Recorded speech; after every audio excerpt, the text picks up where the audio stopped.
Itong problema natin na minumulto ang ating Pangulo, hindi po sana darating dito sa sitwasyon na makakaladkad ang pangalan ng Pangulong Marcos kung ginagawa lamang ng PIDEA yung kanyang mandato. Kung ito nagpatawag kagad ng investigasyon, halika, ano yung sinasabi mo? Halika, dito tayo, umupo tayo, titipahin ko yan. Ano yung sinasabi mo? Ilabas mo yung ebidensya mo. Hindi kaya itong mga lumalabas na dokumentong ito ang dahilan ay para lamang hiyain yung PIDEA Director General?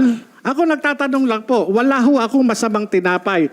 Kaya po ako talaga nagsikap ako na makarating dito at sumulat sa inyo upang magkaroon tayo ng sapat na batas. Kasi kung titignan ninyo, Let's go to Mr. Jonathan Morales. yes, Your Honor. Yung lahat ng sinabi kayo na ni General Moro Lasso na mga records mo, totoo yon?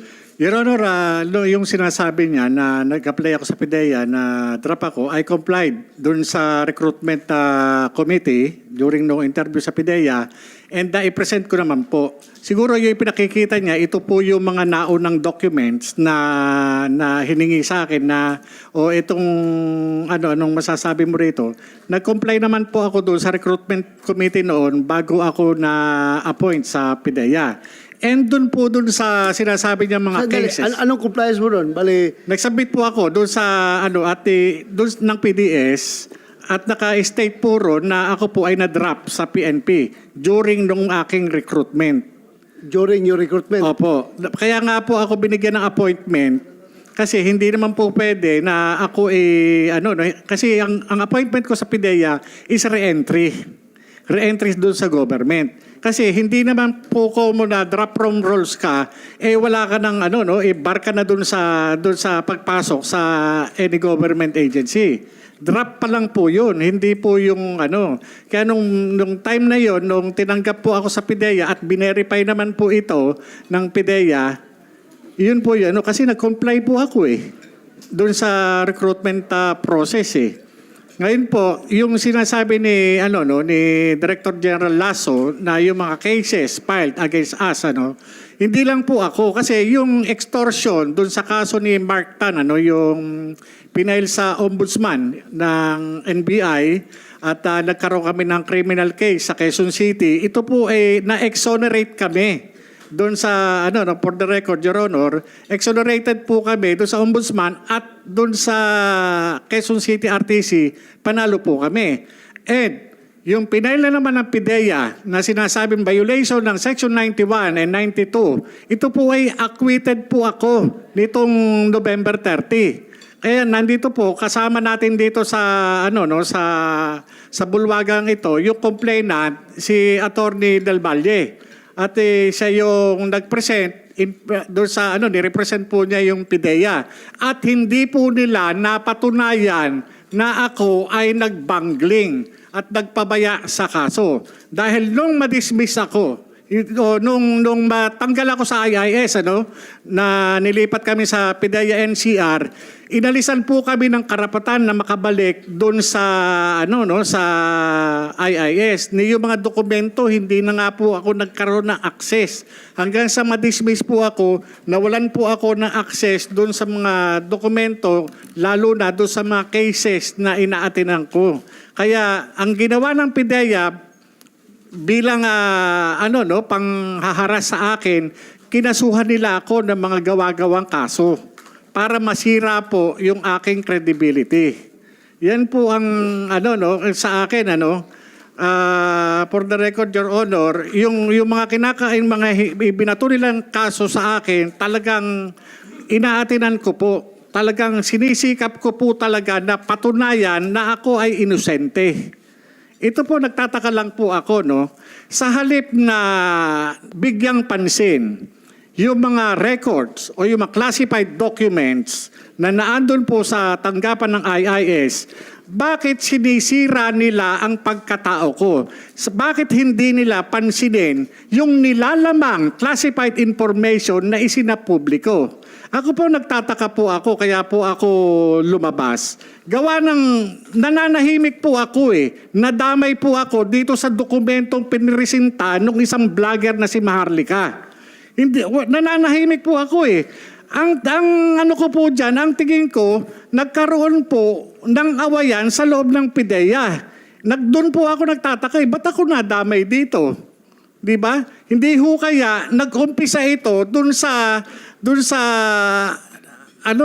ipinalabas na video doon sa social media na ang involved ay yung tila galit na galit na PIDEA Director General. Kasi kung titignan ninyo, yung video, hindi makakalabas ito sa publiko. Kinakailangan puntahan mo pa doon sa NBR para i-download mo mismo yung video. Bakit yung video nakalabas na dapat nasa pag-iingat ng Counterintelligence Office ng PIDEA? Hindi ho ba? Hindi kaya itong mga lumalabas na dokumentong ito ang dahilan ay para lamang hiyain yung PIDEA Director General? Ako nagtatanong lang po, wala ho akong masamang tinapay kay Director General Lasso. Malaki po ang respeto ko sa mga opisyalis ng gobyerno. Pero sa aking bakit lumabas ito? Itong dokumento na ito, nung makita ko, nung sinabi sa akin na itong pre-ops, yung authority to operate, nung makita ko ho na ipinipresenta rin sa video, ako ho yung investigador na humarap doon sa confidential informant. At yung confidential informant na yun, kinunan ko po ng statement. Bakit ko po sa kinunan ng statement? Kasi po, yung kanyang mga ipinakikitang litrato, masyado pong mabigat yung mga involved. Sinong mga involved doon? Ang involved po doon, yung nakita ko mga litrato, merong artista, may politician, may mga civilian. Ngayon po, tinanong ko po siya, sino ito? During nung kinukunan ko po siya ng kasi ayoko pong sa akin magmula yung pag-identify. Gusto ko sa kanya magmula yung identification. At yung mga nandun litrato, 5 litrato po yun sa pagkakatanda ko, iba't ibang klase, iba't ibang okasyon, iba't ibang pagkakataon. Yun po yung Ngayon, nung tinanong ko siya, sino ito? Kahit alam ko po na kung sino yon, sinabi niya, Sir, ano po yan? Si Maricel. Maricel Soriano po. O maliban doon, ano pangalan nito na tawag niyo? Maria. Ngayon po, sabi niya gano'n, eto sir, si ano po ito? Si Bongbong Marcos. Maliban dito, ano pangalan nito? Bonget. Yun po yung sinabi niya. Siya po ang nagsasabi, hindi po ako. Siya po ang nag-identify, hindi po ako. Ako'y nagtatanong lamang po bilang investigador. Maliban dito, sino pa ang nakikilala mo rito? Yung iba nga po, tinakpan po niya ng pentel pen. Dahil nga ayaw niya na i-reveal sa akin yung iniingatan niya rin. May mga iba pong mga personalidad doon na hindi ko na po matandaan yung mga pangalan. Ngayon po, doon po sa opisina, kinunan ko ng statement, yung confidential informant, kung sino po yung present na naandun na kasama ko doon sa opisina, inilagay ko po yung pangalan. Kaya po, kinuha ko yung statement tayo, nakalagay po roon sa harap nina. So sino yun? Mga kasama mo? Makikita po yun doon sa Kaya nga ang ko doon sa... Hindi mo ma-recall? Hindi ko po ma-recall. Kasi sa dami na po. Hindi lang po yun ang kaso na nahawakan ko sa PIDEA. Meron po dyan na wala ng Arbalite. Ng M4, ang involved, isang regional director. Meron ako na imbestigahan dyan, isang director din ng legal, logistics management service. Nakasuhan din po yun, natanggal na po. Meron po isang regional director sa Mimaropa na imbestigahan ko rin po yun. Hindi lang po isang kaso na ang naimbestigahan ko siya, pati ho yung mga drug company, na kilalang drug company, nahawakan ko rin po yung kaso niyan. Hindi po, hindi po yun na na usual yung ano, no? Kung bakit sa ano, yung mga kinukunan ko ng statement diyan na ano, hindi lang isang beses, marami po. Kaya kung tatanungin niyo po ako kung sino yung mga nakalagay doon, hindi ko mo tatandaan kasi kinakailangan ko ano yung dokumento. Kagaya po niyan. Sir, so you confirm na yung papel na yon na nagkakalat ngayon sa social media, yung dalawa, yung pre-operation report at saka yung authority to conduct operation, are they authentic documents? There are no such documents, Your Honor. There are no such documents. Yes, Your Honor. So ngayon, na nandyan ngayon, so denied mo yan na hindi yan dokumento ng PDEA. Yes, Your Honor. Your Honor, Yes. ganito sir, Your Honor, ako naiintindihan ko si General Lasso eh. Kasi yung mga nai-involve dun sa dokumentong yun, yun yung appointing authority na nagtiwala sa kanya para dyan sa kanyang hinahawakang posisyon sa PIDEA. Sa akin wala pong unang-una, kamatayan po ang matatamo ko rito. Wala akong mapapala. Ang concern ko lang po dito bilang dating alagad ng batas, lumabas na sa publiko ito. Sampal po ito sa mga tulad nating alagad ng batas. Ano ang gagawin natin? Magtatanga-tangahan na lang po ba tayo, Your Honor? Dito sa mga information na nalathala doon sa publiko. Magwawalang bahala po ba tayo? Ang tanong ko papaano yung mandatong pinagkaloob ng Comprehensive Dangerous Drugs Act, lalo na dito sa butihing Director General ng PIDEA, ano ang gagawin natin? Kagaya niyan, may nilabas na naman si Maharlika. Yung sinasabing 2 minutes lang yung kinandak na drug test result.